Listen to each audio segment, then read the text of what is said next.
Assalamualaikum warahmatullahi wabarakatuh. Nama saya Ajeng Dwi Pratiwi, mahasiswi semester 5 UIN Mataram, jurusan Pendidikan Bahasa Arab. Di sini saya akan menjelaskan tentang asesmen nasional dan rapot pendidikan. Asesmen nasional merupakan upaya untuk memotret secara komprehensif mutu proses dan hasil belajar satuan pendidikan dasar dan menengah di seluruh Indonesia.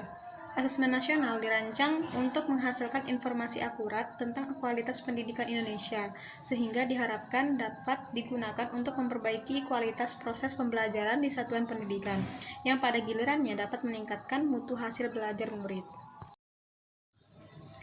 Asesmen kompetensi minimum atau AKM merupakan penilaian kompetensi mendasar yang diperlukan oleh semua siswa untuk mampu mengembangkan kapasitas diri dan berpartisipasi positif pada masyarakat. Terdapat dua kompetensi mendasar yang diukur AKM, yaitu literasi membaca dan literasi numerasi. AKM dimaksudkan untuk mengukur kompetensi secara mendalam, tidak sekedar penguasaan konten. Nya sendiri adalah dirancang untuk menghasilkan informasi yang memicu perbaikan kualitas belajar mengajar yang pada gilirannya dapat meningkatkan hasil belajar siswa. Komponen AKM, konten pada literasi membaca, menunjukkan jenis teks yang digunakan. Dalam hal ini dibedakan dalam dua kelompok, yaitu teks informasi dan teks fiksi.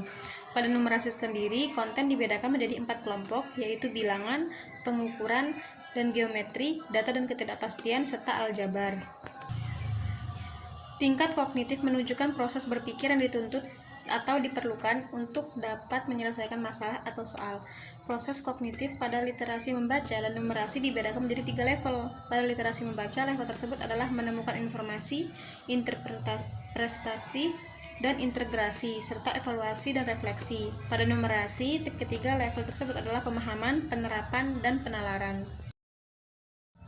Laporan hasil AKM. Laporan hasil AKM itu dilaporkan dalam 4 kelompok yang menggambarkan tingkat kompetensi yang berbeda. Urutannya itu, yang pertama perlu intervensi khusus, yang kedua dasar, 3 cakap, dan keempat adalah mahir. Yang kelima adalah pemanfaatan hasil AKM. Yang pertama menguasai konten, yang kedua menguasai literasi dan numerasi. Asesmen yang kedua adalah asesmen survei karakter. Asesmen survei karakter adalah asesmen yang dirancang untuk mengukur capaian peserta didik dari hasil belajar sosial emosional berupa pilar karakter untuk mencetak profil pelajar Pancasila. Profil pelajar Pancasila adalah beriman, bertakwa, berakhlak mulia, bernalar kritis, mandiri, kreatif, gotong royong, dan berkebinekaan global. Sasaran asesmen survei karakter adalah siswa di seluruh sekolah, tapi bersifat sampel dan dipilih secara random. Asesmen yang ketiga adalah asesmen survei lingkungan. Asesmen survei lingkungan adalah penilaian yang dilakukan untuk mengevaluasi dan memetakan aspek pendukung kualitas pembelajaran di lingkungan sekolah. Survei lingkungan belajar menilai kondisi dan iklim sekolah serta aspek-aspek yang mendukung pembelajaran termasuk guru dan murid itu sendiri. Lalu adapun itu raport pendidikan. Pelaporan hasil penilaian atau asesmen dituangkan dalam bentuk laporan kemajuan belajar yang berupa laporan hasil belajar yang disusun berdasarkan pengolahan hasil penilaian. Satuan pendidikan perlu melaporkan hasil belajar dalam bentuk rapot.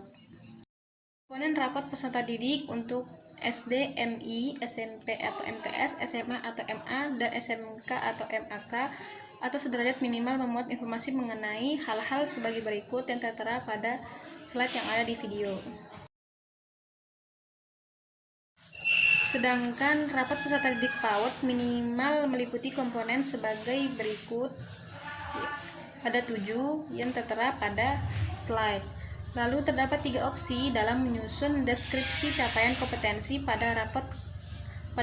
Ketiga opsi tersebut sebagai berikut, yaitu pertama penyusunan deskripsi berdasarkan capaian pembelajaran, kedua penyusunan deskripsi berdasarkan alur tujuan pembelajaran, yang ketiga penyusunan deskripsi mengambil dari poin-poin penting dari materi yang sudah diberikan.